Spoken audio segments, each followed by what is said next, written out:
true love. In the name of Allah, the greatest, the most high. Allah Azza you are my only one true love.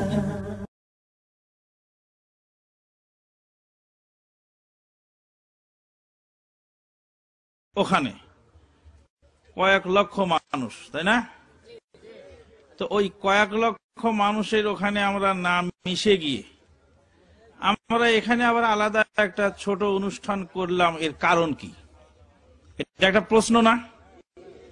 যদি জিজ্ঞেস করেন কেউ যে তোমরা কয়জন লালু আর ভুলু এখানে বসে, তো এখানে কেন অনুষ্ঠান করছো? ওদের সাথে এই লাখ লাখ জনতার সাথে মিশে গেলেই তো চলে, তা আমরা ওদের সাথে কেন মিশতে পারি না? সে প্রসঙ্গে 11টি কথা বলবো আমি ইনশাআল্লাহ। কয়টি কথা বলবো? 11টি কথা। 11টি কথা 11 মিনিটের মধ্যে বলার চেষ্টা করব, যদি একটু বেশি হয়ে যায় মাফ করবেন। 1 নম্বর হলো, তাদেরকে যদি আমরা জিজ্ঞেস করি যে তাবলীগ জামাতের প্রতিষ্ঠাতা কে, তারা সরাসরি উত্তর দিবেন যে তাবলীগ জামাতের প্রতিষ্ঠাতা ইলিয়াস রহমাতুল্লাহ আলাইহি। কিন্তু আল্লাহ পাক বলছেন ইয়া আইয়ুহার রাসূলু বাল্লিগ মা উনজিলা ইলাইকা মির রাব্বিক, হে রাসূল আপনি আপনার রবের পক্ষ থেকে যা নাজিল হয়েছে তা পৌঁছিয়ে দিন, তার তাবলীগ করুন। ফাইল্লাম তাফআল ফামা বাল্লাগতা রিসালাতাহু, আপনি যদি তাবলীগ না করেন তাহলে রিসালাতের দায়িত্ব আপনি পালন করলেন না। তো আল্লাহ বলছেন তাবলীগ জামাত শুরু করে গেছেন নবী মুহাম্মদুর রাসূলুল্লাহ সাল্লাল্লাহু আলাইহি ওয়াসাল্লাম, আর ওনারা বলছেন তাবলীগ জামাতের প্রতিষ্ঠাতা ইলিয়াস রহমাতুল্লাহ। মারাত্মক ভুল হয়ে গেল। 2 নম্বর হলো, In the name of Allah, the greatest, the most high. Allah Azza you are my only one true love. এই সমস্ত অন্ধ লোকেরা বিশ্বজোড়া তবলিগের বিরুদ্ধে যে সমস্ত অভিযোগ দেয়, এই তবলিগিরা ওয়াহাবি, তবলিগিরা কাফির, তবলিগিরা গাট্টিওয়ালা, তবলিগিরা মসজিদ ও তাকে খায় ঘুমায়, মসজিদ যে হাসপাতাল বাইজনি, আরো কত কথা কয়। তাহলে এই সমস্ত কাম আগের থেকেই দুনিয়াতে চালু আছিল, কিন্তু সারা দুনিয়া জুড়িয়া একই নেতৃত্বে একই নিয়ম শৃঙ্খলার মাধ্যমে চালু করার ব্যবস্থা করছেন হযরত ইলিয়াস রহমতুল্লাহ আলাইহি। ইলিয়াস রহমতুল্লাহ আলাইহি কোন প্রতিষ্ঠানের সন্তান? দারুল উলুম দেওবন্দের সন্তান। আপনারা এখন হোকা ইলিয়াস রহমতুল্লাহ আলাইহি প্রতিষ্ঠিত এই তবলিগি জমাতের দ্বারা সারা দুনিয়াতে যা দাওয়াত ও তবলিগের কাম চলছে, এর দ্বারা কিছু মানুষ আল্লাহ ওয়ালা হইছেন। আগে যে একটা উদাহরণ কইছিলাম এখন ইয়াদ করুকা, যারা মসজিদের চান্দা করুন, মাদ্রাসার চান্দা করুন, বিভিন্ন ধর্মীয় কামের চান্দা করুন, একবার কোন 1000 পাউন্ড করে খেয়ে দিবা, দিতে পারবা তে 2 জন 3 জনে দিলা, তে এখন 500 করে খেয়ে দিতে পারবা, তে 5 জন 7 জন, তে 100 করে খেয়ে দিতে পারবা, তে 10 জন 15 জন, এখন আর কেউ দিন না, তখন কেউ বালতি ফাটাই দেয়। বালতি ফাটাই দিলে কেউ 5 ফেনি, কেউ 10 ফেনি, কেউ 20 ফেনি, কেউ 50 ফেনি দিলা। 5 ফেনি, 10 ফেনি, 50 ফেনি দেয়া মসজিদ হয়নি, এখানে ফাটাইলে বালতি, এটার দ্বারা মসজিদের তেমন কিছু আগ্রহিত না, পিছইতো না। কিন্তু রসুলে যে কইছেন মসজিদ বানানির কামে অংশগ্রহণ করলে তোমার লাগে বেশতে স্বর্ণের গড় বানাই নিব, তুমি যাতে বঞ্চিত না থাকো। ঠিক তেমনি ভাবে ইলিয়াস রহমতুল্লাহ আলাইহি দেখলেন দেওবন্দ মাদ্রাসাত ভর্তি হইয়া যারা লেখাপড়া করুন, তারা তো মুহাদ্দিস হইয়া যান, মুফাসসির হইয়া যান, আলিম হইয়া যান, মুফতি হইয়া যান, মুহতামিম হইয়া যান, কিন্তু যারা মাদ্রাসাত ভর্তি হইতে পারল না, এরা কিভাবে এদের জন্য বেহেশতে স্বর্ণের ঘর তৈরি হবে? এরা কিভাবে জাহান্নাম থেকে নাজাত পাইতো? এরা কিভাবে জান্নাতে যাইতো? এই ফিকির কে করবো? আল্লাহ পাক রব্বুল আলামিন দেওবন্দের শিক্ষাপ্রাপ্ত ইলিয়াস রাহমাতুল্লাহ স্বপ্নে দেখাইলেন যে এদেরকে তুমি দ্বীনের দাওয়াত, মুসলমান উম্মত হল, তোমরা দ্বীনের দাওয়াত দেওয়ার জন্যই তোমাদেরকে সর্বশ্রেষ্ঠ উম্মত সাব্যস্ত করা হয়েছে। এই স্বপ্ন দেখিয়া তিনি এই দাওয়াত ও তাবলীগের কাম চালু করলেন।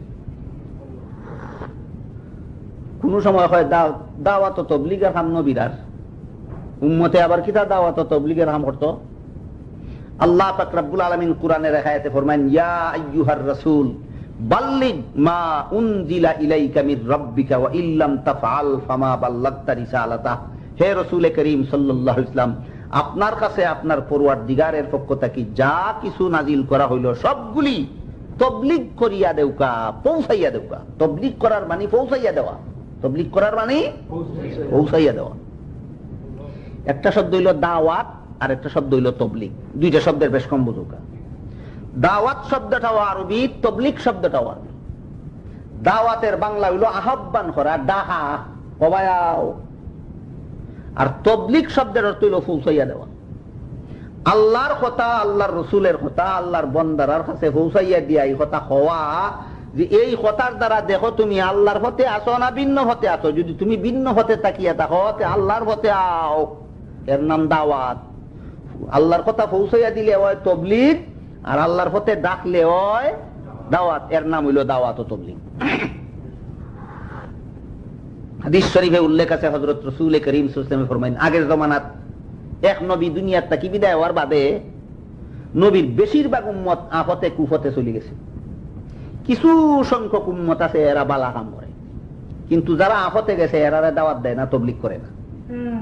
আল্লাহ আযাবের ফেরেশতারে কইলা, এই উম্মতের বালা মানুষ খারাপ মানুষ সকলের উপরে গজব নাজিল করো।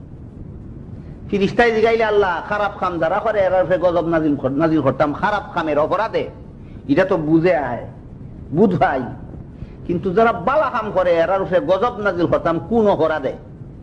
আল্লাহ কোন ফেরেশতা হল যারা খারাপ কাম করে এদেরকে গজব দিয়া ধ্বংস করে দাও খারাপ কাম করার অপরাধে, আর যারা বালা কাম করে এরারে গজব দিয়া ধ্বংস করে দাও দাওয়াত ও তবলিগের কাম না করার অপরাধে।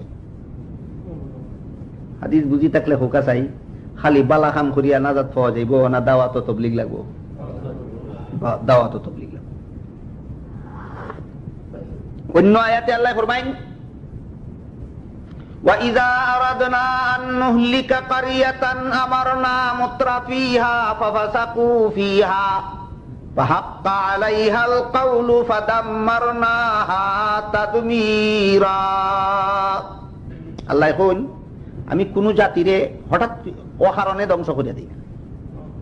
যখন জাতির কর্তাও হলতে পাপের পথে চলে, তখন পাবলিকের জন্য একটা কঠিন পরীক্ষা আসে।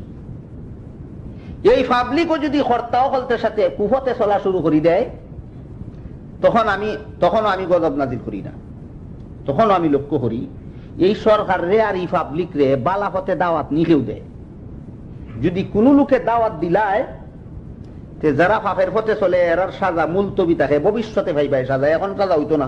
যতদিন পর্যন্ত দাওয়াতের কাজ চলবে, যতদিন পর্যন্ত তবলিগের কাজ চলবে, ততদিন পর্যন্ত তোমাদেরকে ধ্বংস করা হবে না। বুঝি থাকলে আয়াতের মর্মহান বুঝি থাকলে হোকা, বর্তমান দুনিয়ার মুসলমান কুফতে আসেনি, কর্তাও হলতে আহাম কুহাম করেননি, পাবলিকও হল তারার অনুসরণে আসেননি, আল্লাহ ধ্বংস করেন না। হেনে একদল দাওয়াত দেনেওয়ালা আসেন। দাওয়াত দেনেওয়ালা যতদিন পর্যন্ত থাকবে ততদিন পর্যন্ত আল্লাহ গজব দিয়া ধ্বংস করবেন না। যদি গাট্টিওয়ালার দল না থাকতো দুনিয়াতে আল্লাহ একটা মানুষও ততদিন পর্যন্ত রাখলা না, একটা মানুষও রাখলা না। পাপিষ্টরারে দুনিয়াতে পাপ করতে করতেও বাঁচিয়া থাকার সুযোগ আল্লাহ দিয়া রাখেন কার খাতিরে? দাওয়াত দেনেওয়ালার আর খাতিরে। কার খাতিরে? দাওয়াত দেনেওয়ালার আর খাতিরে। এই কারণে দাওয়াত ও তবলিগের কামটা আগের জমানার কোন নবীর উম্মতে এটা দূরে রাখতে পারছেন। এই কারণে কোন নবীর উম্মত সর্বশ্রেষ্ঠ উম্মত হইতে পারছেন না। আমরার নবী যেহেতু সর্বশ্রেষ্ঠ নবী, আমরার নবীর পরে আর কেউ নবী হবে না।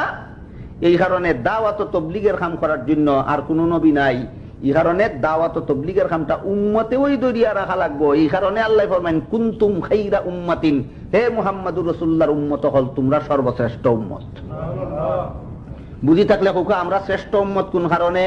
দাওয়াত ও তবলিগের কারণে।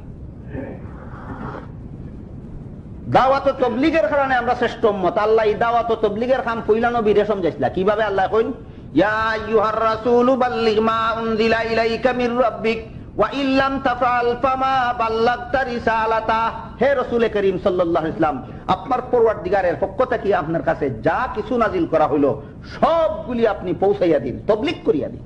বাল্লিগ এর অর্থই হইল তাবলীগ করিয়া দেওয়া, পৌঁছাইয়া দেওয়া। আল্লাহ রাসূলদের তাবলীগ করার দায়িত্ব দিলানি, দিলা। 23 বছর পর্যন্ত রাসূলের তাবলীগ করার দায়িত্ব পালন করছেন। 23 বছর বাদে যখন দুনিয়া থেকে বিদায় হয়ে যাওয়ার টাইম হয়েছে, আর মাত্র 3 মাস বাকি রাসূল দুনিয়া থেকে বিদায় হওয়ার, এই 3 মাস আগে আল্লাহ রাসূল জীবনের শেষ হজ পালন করলা। এই হজটারে মহানবীর বিদায় হজ হওয়া যায়, বিদায় হজ। এই হজের 3 মাস বাদে আল্লাহর নবী দুনিয়া থেকে বিদায় হয়ে গেছে লাগে 10ম হিজরি সনে জিলহজ মাসে 9 তারিখে, জিলহজ মাসের 9 তারিখে হাজি লোকের আরফার ময়দানও থাকা লাগে, যে হজের 3 ফরজের মধ্যে সবচেয়ে বড় ফরজ। আরফার ময়দানে থাকা অবস্থায় আসরের সময় রাসূল করিম সাল্লাল্লাহু আলাইহি ওয়াসাল্লাম সমবেত লক্ষাধিক সাহাবায়ে কেরামদের উদ্দেশ্যে একটা ভাষণ দিলেন। এটাকে মহানবীর বিদায় হজের ভাষণ বলা হয়, মহানবীর বিদায় হজের ভাষণ। এই ভাষণের শেষের দিকে রাসূলের জিগাইন সাহাবায়ে কেরামদের, হাল বাল্লাগতুকুম, আল্লাহ যেটা আমার কাছে পাঠাইছিল এটা তোমরার কাছে পৌঁছাইছিনি, তাবলীগ করছিনি? সাহাবায়ে কেরামে কোন করছুন? রাসূলে আল্লাহরে কইন, আল্লাহ তুমি সাক্ষী থাকো, তোমার বান্দা হলতে স্বীকার করতেছে তুমি আমার কাছে যত কিছু নাজিল করছো সবকিছু তোমার বান্দার কাছে আমি তাবলীগ করছি।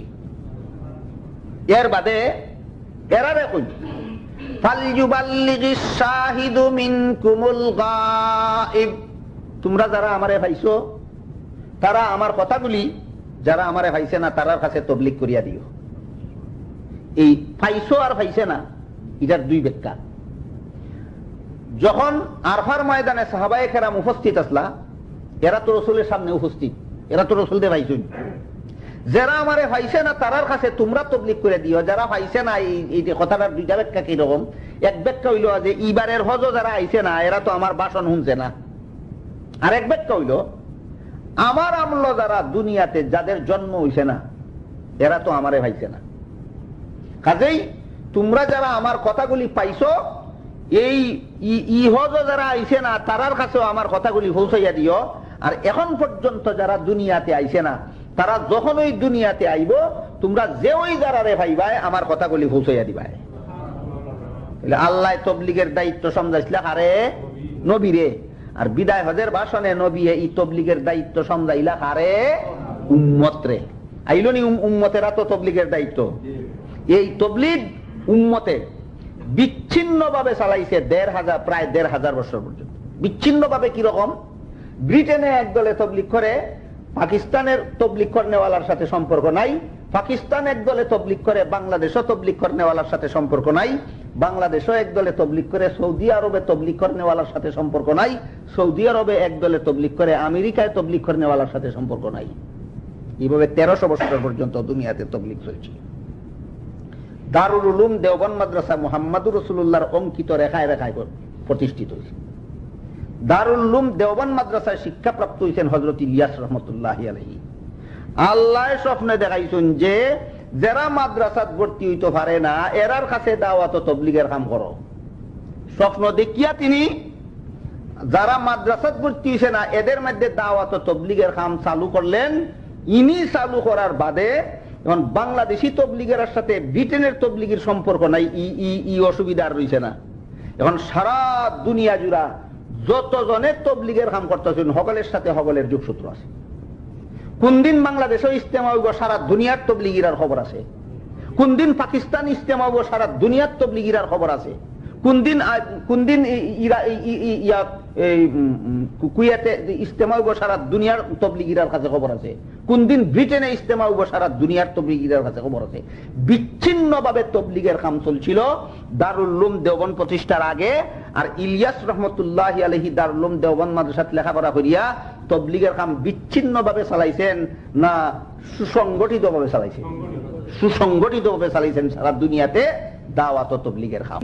কারণ ইলিয়াস রাহমাতুল্লাহ আলাইহি দেওবন্দ মাদ্রাসায় বানাইছে।